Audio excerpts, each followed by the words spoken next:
en 3/3, pero quien gana es Milei, 30,2%. Sorprendente. Gonzalo Cañete, analista, director del blog Brújula de Mercados. Vamos con ese análisis. ¿Qué tal? ¿Cómo está? José, muy buenos días. ¿Qué tal? Bueno, pues la verdad es que de un lunes movido, sin que esto esté afectando mucho a los mercados, pero en lo económico parece que todo se va como reestructurando. Miramos a la reunión de los BRICS del 22-24 de agosto, ojo que representan un 43% del PIB mundial los BRICS, y el G7 un 27%, Lo digo porque a veces no nos hacemos idea de la magnitud real de lo que hay detrás. Pero mientras ese orden se reformula por allí, Argentina ya lanzada al liberalismo, hay declaraciones de Milei que les animo a buscar para que vean un poco el candidato y en qué consiste. Es probable que además lo tengamos también por aquí en Negocios Televisión. Pero hay mucho cambio en esa parte macroeconómica, se puede dar un cambio importante. Yo no sé si al punto de derribar esa especie de economía anglosajona de Estados Unidos y Reino Unido, pero desde luego se está conformando un segundo bloque a tener en cuenta. Yo no sé esto cómo se vive en un mercado y cómo lo vive usted, Gonzalo. A mí me recuerda todo lo que está pasando a ese discurso que dio Donald Trump en las Naciones Unidas hace unos años, donde dijo que era un giro por completo hacia, en lugar de ir hacia esa globalización con un único gobierno, abogaba por la soberanía de los estados. Y digo que me recuerda a todo eso porque, pese a que estamos viendo una propaganda acelerada sobre políticas que van calcadas de un país a otro, vemos que todo le sale mal. Todo el plan parece estar saliendo mal en esa agenda de crear un único gobierno, una única política no universalizada para todos los países, porque en Argentina, lo decía usted ahora, estaba Milei con el 30,5% de los votos, cosa que es un candidato que incluso las propuestas que había hecho era abandonar o cerrar el Banco Central de Argentina. Cerrar el Banco Central de Argentina porque evidentemente considera que son unos irresponsables aquellos que están haciendo la política, porque todo lo que ha hecho el peso argentino desde entonces ha sido devaluarse, y por lo tanto, ¿para qué lo queremos? Cerremos el Banco Central, que son unos ineptos, y doloricemos la economía. Esto es un poco la línea dura que lleva él. Y claro, según esto, pues todo apunta a que sería el presidente de Argentina para octubre. Entonces, pinta mal. Y en el caso de Alemania, y ahora me meto con el tema de los BRICS que decía, porque eso también es muy interesante, pero estaba viendo un calco de lo que estaba pasando en Argentina con lo que pasa, por ejemplo, en Alemania, que la segunda fuerza política y subiendo el AfD, que es considerado un partido de extrema derecha también por la Unión Europea, por la administración europea, y sin embargo es la voluntad de voto que tiene Alemania. ¿Qué se plantea Alemania ahora? Pues el debate surge en que quizá ilegalizan el partido, quizá lo banean, quizá lo bloquean. Es decir, cuando la población alemana empieza a votar hacia cierta tendencia, la solución que se les ocurre a ellos es simplemente banear el partido para que la gente no pueda votarlo, porque ese partido va en una dirección muy distinta a la que se esperaba. De hecho, una de las cosas que planteaba el partido, en este caso en Alemania, era algo muy parecido. Los planes les van saliendo mal siempre a este globalismo, porque el partido más nacionalista, Alemania, decía: todas las sanciones que se han aplicado contra Rusia no han impedido que la economía de Moscú se hunda y, sin embargo, están hundiendo la economía de Alemania, porque la tasa de crecimiento de Alemania anualizada es del 0,20% negativa, mientras que la de Rusia anualizada, la tasa que presenta, está por encima del 4%. Esta es la postura que se va viendo. Francia, una ministra francesa criticaba precisamente a este partido, a la AfD, diciendo que era un riesgo para la Unión Europea y que los estados de la Unión Europea eran responsables de convencer a los votantes de que la Unión Europea es buena. Y yo lo que digo, José, es que si hay que convencer a los votantes de que la Unión Europea es buena, mala cosa va. Y yendo al tema de África, de los BRICS, de esa reunión que se va a hacer, una de las propuestas que se había lanzado y que yo tengo muchas expectativas en ver exactamente qué es lo que plantean es precisamente el hecho de que se pueda proponer una moneda respaldada por reservas de oro de estos países que sustituya o que sirva como referencial. No va a sustituir al dólar porque sabemos que eso tardaría mucho en hacerse. El propio CFR, el Council Foreign Relations de Estados Unidos, ya hizo un estudio en su momento que dijo que de lejos seguía siendo la moneda mundial pese a la creación del euro. El euro no consiguió competir con el dólar porque el euro es un amortiguador del dólar, va alineado con el dólar. Pero en este caso ellos tienen muy claro que van a ir en esa línea. Y todo lo que está ocurriendo en África va precisamente calentando el horno de lo que se ve que va a ser esa cumbre, que es una cumbre en la que propongan un desafío literal, porque no hay que olvidar que esto Janet Yellen lo nombró, mencionó el tema de crear una moneda respaldada por oro como que sería una provocación a la economía estadounidense. O sea, abiertamente es una guerra económica, esto está clarísimo, pero es que en el terreno militar hemos visto que en las últimas semanas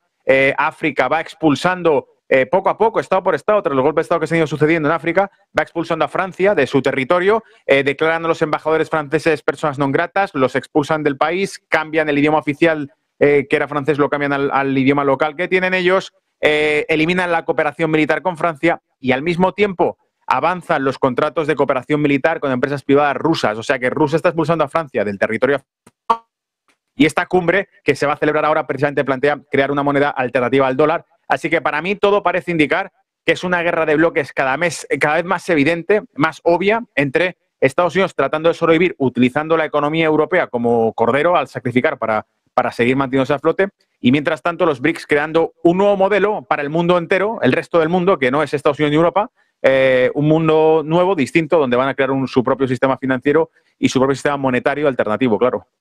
Bueno, pues con ese panorama, que insisto, que lo digo porque aquí a veces nos tildan de todo, ya lo sabes, Gonzalo, pero la realidad es que uno mira los datos y cuando el 43% del PIB mundial está en ese punto, uno se pregunta si no van a tener algo de razón o va a pasar algo, ¿no? Entonces, en esa línea en la que estás comentando todo este asunto, ¿en qué punto va a quedar Europa? Porque pocas son las voces que se han pronunciado. Hablaste de algún partido en Alemania, que si se legaliza, que si no, bueno, ya veremos qué pasa con ese partido de los agricultores. Parece que va a concurrir, que va a ir a las elecciones, pero es verdad que ese partido le ha dado un golpe importante, entre otras cosas, al partido de gobierno de Scholz, quitándole la alcaldía de Berlín, por ejemplo. Entre otras muchas cosas. Pero, o sea que ya veremos qué ocurre con eso. Pero las voces discordantes desde los gobiernos son pocas. Quizá Macron es el único que de cuando en cuando mete el pie en ese lado de la línea. Normalmente sigue caminando con el resto, pero es el único que mete el pie en ese lado de la línea. ¿Vamos a ver a Europa que en algún momento se dé cuenta y gire? ¿O no va a pasar esto?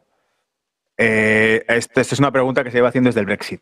Desde el Brexit. Porque cuando se votó a favor del Brexit, una de las preguntas clave fue: ahora que Reino Unido vota por dejar la Unión Europea recalibrará sus políticas económicas, empezará a escuchar un poco a la población de los distintos países de Europa, o seguirá machacándola y quemándola con impuestos y con ajustes fiscales. No ha cambiado desde entonces. No. O sea, el debate sigue siendo el mismo. Solo que la única diferencia, y en eso sí te doy la razón, José, es que parece que está cambiando. Decíamos, el ministro de Finanzas de Francia hace pocos días dijo abiertamente que las políticas de ajuste fiscal de la Unión Europea se habían equivocado porque no generaban crecimiento económico. Y esto era algo obvio que habíamos dicho durante muchos años, los años desde 2010, y sin embargo parecía que no era la narrativa oficial. Y ahora hay, particularmente individualmente, cada uno de estos ministros, también lo dijo el de Italia, se manifiestan en contra de ese ajuste perpetuo que hace la política fiscal de la Unión Europea, y que impide probablemente pues, que el resto de países puedan crear políticas más activas que fomenten la economía privada,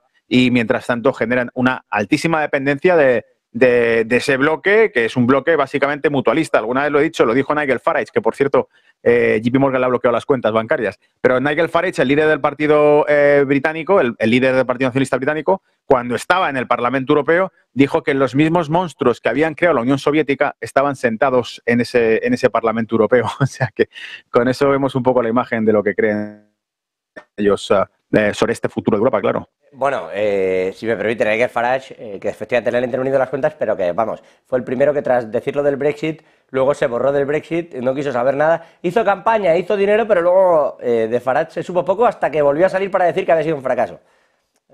Bueno, un tipo peculiar, Nigel Farage. Volviendo a la parte de los mercados, si me permite, economía dubitativa en Europa, ¿qué esperas de esta semana, de estos datos de inflación, de estos datos de crecimiento y sobre todo... es verdad que seguimos la línea de la Reserva Federal y de lo que ocurre con la economía estadounidense, pero es que son dos modelos totalmente distintos lo que está ocurriendo ahora mismo. 100%, la evolución es distinta, incluso la que no es evolución, la política va a otro ritmo por completo, por lo tanto, lo que he dicho en más de una ocasión es que creo que la política monetaria de la Unión Europea va a tener que seguir sí o sí en la línea de subir tipos de interés, porque está con tipos de interés referenciales por debajo de los de Estados Unidos, por lo tanto no le queda otra cosa que subir, y con una tasa de inflación que está por encima de la de Estados Unidos, por lo tanto no le queda otra cosa que subir tipos de interés. Así que no creo que vaya a haber ningún cambio. Además, lo he dicho en otras ocasiones, durante los últimos meses, el último año, lo que queda bastante claro es que parece que la Unión Europea toma decisiones que ya vienen en el libro, es decir, que se le han puesto en la mesa y le han dicho tienes que decir esto. Y no me extrañaría porque económicamente hablando lo que hemos visto es que la evolución de la Unión Europea durante el último año va en línea de lo que le diga a Estados Unidos que tiene que ir haciendo. Es decir, por esto estamos viendo que partidos como la AfD en Alemania repuntan y se disparan, o como el Frente Nacional francés, que ahora se llama distinto en Francia, pasa lo mismo, porque ves que los intereses nacionales de cada país de la Unión Europea no van acordes con la agenda que lleva el gobierno de cada de esos países. La Alemania básicamente está dinamitando su propia economía, y escuchábamos a Slot haciendo comentarios tipo que iba a haber un crecimiento como nunca se había visto desde los años 50 y 60 para Alemania. Y dices, ¿pero dónde si la tasa de crecimiento está negativa?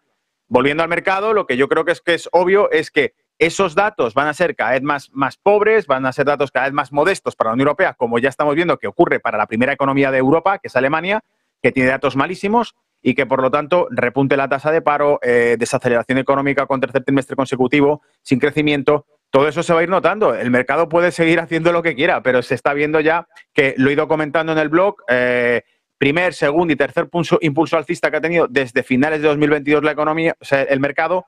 Hemos visto que esos impulsos alcistas son cada vez más débiles, cada vez más cortos, y ahora no se puede negar que llevamos como 2 semanas ya prácticamente, quizá más, en un mercado lateral para el DAX 40, para la economía alemana, para la bolsa de Alemania, y para el resto de economías. En el caso de España vemos que hay un triple techo, 9.500 puntos del IBEX 35 que no pasa, y que cuando pasa encima los pasa de forma exagerada, de forma dramática, sin saber muy bien hacia dónde va, y que corrige. Vimos que se fue a 9.600 puntos y cayó a 9.300. O sea, tiene movimientos muy volátiles que van dependiendo del mercado europeo. Por eso creo que lo más prudente sería seguir la cotización del DAX 40 o del Eurostoxx para ver exactamente lo que va ocurriendo. Pero ya digo, estamos viendo que se está lateralizando el precio, el euro se va debilitando, repunta de nuevo el dólar.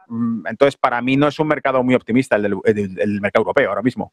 ¿Y dónde sí? Porque China ha vivido una mañana también difícil de mirar debido a esa burbuja inmobiliaria que poquito a poquito, digan lo que digan, va estallando. El propio gobierno chino favorece ese estallido.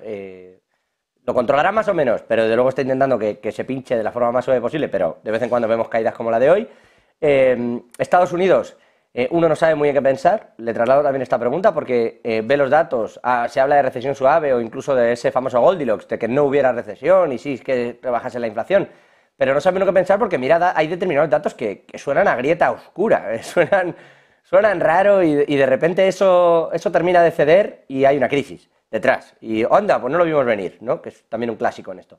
Y en Europa es que todos los datos son negativos directamente. Entonces, ¿dónde estar? ¿Qué hacer? Claro, para muchos han apuntado incluso los emergentes. Uno de los últimos informes que leí de BlackRock decía que el futuro estaba, de momento, para los próximos años en los emergentes, sencillamente porque estimaba que de 1 a 2 años la inflación no se iría. Hemos visto que sí, pero de hecho lo que también hemos visto es que los factores que reducían la inflación occidental, la recesión va vinculada con una política monetaria severa y dura. Esa política monetaria severa y dura se ve descontada como que ya no va a ocurrir porque la inflación ha ido disminuyendo. El problema es que los factores de inflación que disminuyeron, la energía y los alimentos, hemos visto que hay 2 cuestiones que ponen en tela de juicio que eso se vaya a mantener, que es básicamente lo que dijo la Reserva Federal. Hubo varios miembros de la Reserva Federal del FOMC que dijeron sería muy optimista pensar que esta reducción de la inflación se va a mantener. El acuerdo del grano, el fallido acuerdo del grano, lo que va a hacer es que puede ser un factor inflacionista sobre el alimento, que es lo que cayó en las tasas de inflación, y el factor de energía, que estamos viendo que desde luego no se arregla el problema con Rusia, y si no se arregla el problema con Rusia, el factor energético va a seguir siendo un problema para Europa, que no tiene en absoluto independencia energética, y que si consigue energía es a costa de Estados Unidos, que hace negocio con Europa y que saca a un producto mucho más caro del que lo podía consumir antes Europa. Por lo tanto, mientras exista ese problema con Rusia, no se va a resolver el problema energético. Cuando llegue el invierno veremos cómo vuelve a apretar al alza la inflación, que es lo único que disminuyó, la energía y los alimentos. Pues los dos están tocados ahora mismo. Y para el caso de China, comentaba usted, presidente, en el caso de China lo que hemos visto es que tenía mecanismos, tú lo has dicho, es una devolución controlada. Van activando mecanismos de liquidez poco a poco y sin dramas, porque ya sabemos que el Partido Comunista Chino lo tiene todo bastante calculado siempre de forma largoplacista, es difícil sorprenderle, por lo tanto lo que van haciendo es estímulo fiscal, estímulo monetario, que empezó a activarse hace más de un mes ya, con tasas de interés, con concesión de créditos y facilidades al sector inmobiliario. Saben de sobra qué sectores están tocando. Parece que hay un capítulo por detrás de la economía occidental, que parece bastante más volátil y más caótica que la de China en estos casos, aunque también tiene altísima dependencia de la economía occidental. Si la economía occidental no tira, toda la demanda externa que tiene China, que es la fábrica del mundo, se cae y, por lo tanto, China entra en recesión económica también. Lo que pasa es que busca mecanismos para soslayar este efecto. Creo que, en parte, ese es el proyecto que tiene a largo plazo el Road Belt Initiative, el hecho de aumentar las fronteras y de incrementar el comercio con otros núcleos y sectores, bloques económicos del mundo. África, Oriente Medio, el resto de Asia, América Latina, son sencillamente formas de diversificar la línea de demanda de sus fábricas para asegurarse de que en un futuro son ellos los que dominan el mundo y ya no dependen tanto de la economía estadounidense, que es lo que Donald Trump dijo en su momento. La guerra comercial la tenemos perdida, pero cuando estamos gastando 500.000 millones en la balanza comercial contra China, en realidad somos nosotros quien controlamos la balanza comercial, porque depende de nosotros. Entonces, tal como yo lo veo, ¿en qué invertir ahora mismo? Creo que hay que ser prudentes, creo que habría que invertir. Quien quiera ser arriesgado y buscar renta variable, evidentemente, porque yo no entraría en renta variable, pero lo que buscaría sería sector tecnológico sigue siendo el más fuerte, el destacar. El sector energético también hemos visto que ha repuntado y con toda esta fiebre verde del Green Deal estadounidense que fracasa, como ya lo han dicho varios CEOs en Alemania, ¿no? Que son políticas irresponsables e inseguras, viendo que todo esto se traduce en que quieren vender los coches eléctricos, aunque contaminen igual fabricando baterías y creando minas, todo esto pasará en algún momento y de nuevo volverán, como ya ha dicho más de uno dentro del sector de la industria del petróleo, el combustible más utilizado en el mundo sigue siendo el petróleo. Y cuando toda esta fiebre pase y cuando vuelvan a entrar en altos déficits y vuelvan a haber una altísima presión fiscal por nuevos impuestos verdes, lo de las autopistas, súmale todo lo que quieras, cuando todo eso pase, evidentemente el sector que más descontado está, porque ha sido el más atacado, es el sector de los hidrocarburos. Por lo tanto, buscar ExxonMobil, Chevron y compañías que han dominado el gas y la energía sigue siendo clave. Hace poco veíamos que el proyecto Veritas sacaba las palabras filtradas en un bar de uno de los directores ejecutivos de Siemens Energy, que decía, nuestro negocio son las turbinas de gas, no los paneles de energía solar. Y lo admitía el tipo entre una cerveza y otra en un bar. Entonces, eso creo que va a ser evidente. El que no quiera buscar eso, yo creo que lo mejor sería mirar ahora más bien ETF sobre materia prima en cualquier formato que quieras escoger, ya sea oro, ya sea petróleo, es decir, todo lo que pueda ser como valor seguro. De hecho, es lo que cuando empezó todo este conflicto entre Rusia y la OTAN, antes de que hubiese tanto enfrentamiento directo, una de las palabras que dijo Vladimir Putin fue que Bretton Woods 3 se basaba en eso, se basaba en que las economías de riqueza ficticia habían terminado. Supongo que se estaba refiriendo a las políticas monetarias de fabricar billetes Monopoly para tapar agujeros en Europa y en Estados Unidos. Eso se había acabado porque es evidente que el modelo está fracasando y están altísimamente endeudados y ahora tienen que enfrentarse con tasas de interés más altas. Mientras que el modelo económico que emergía ahora era un modelo económico basado en monedas respaldadas por materias primas, por energía y dijo por alimentos. O sea, cuando habla de alimentos supongo que se estaban refiriendo también, por ejemplo, al acuerdo del grano, el control que está haciendo oportunista Rusia de tratar de conquistar toda la zona costera de Ucrania para poder ocuparse ellos de la exportación y que toda la exportación que quede sea a través de las rutas continentales con Europa, que ya sabemos que Polonia y Hungría se niegan porque perjudica su propio sector agrícola, mientras que, bueno, en el caso de España, pues deja pasar el producto de Marruecos, etcétera. Entonces, tal como está configurado el mundo, yo diría que la materia prima es lo que deberíamos estar observando, quizá emergente si te quieres meter en renta variable, y si te quieres meter en renta variable de Estados Unidos, por ejemplo, no de Europa, pero de Estados Unidos, sector tecnológico, por ejemplo, o sector energético de las propias compañías petroleras que hayan sido más castigadas, que estén más descontadas y que tengan, por lo tanto, más recorrido alcista si viene un mercado positivo y que tengan mayor resistencia si viene un mercado negativo. Vamos a mirarlo, vamos a vigilarlo, especialmente este asunto del grano, que parece una tontería, pero que poquito a poquito se va disparando, el trigo en máximos, está habiendo problemas reales de abastecimiento y eso se ve esta misma mañana, ya que está con esto, la tensión era evidente cuando un buque de guerra ruso ha frenado a un carguero con bandera de Palau solamente para inspeccionarlo, que no llevara armas ni grano. Ojo, armas o grano, sí, sí. Este es el nivel. Por eso están donde están y por eso Gonzalo Cañete, analista y director de Brújula de Mercados, le pone ahí el detalle y la chincheta, como siempre, con muy buen tino. Gonzalo, gracias. Váyase de vacaciones, que está todo el día también aquí. Acabo de volver hoy. Pues le agradezco que esté. Gonzalo, gracias. Un abrazo. Hasta luego. Bueno, mirando al resto de noticias, decíamos, este asunto del grano.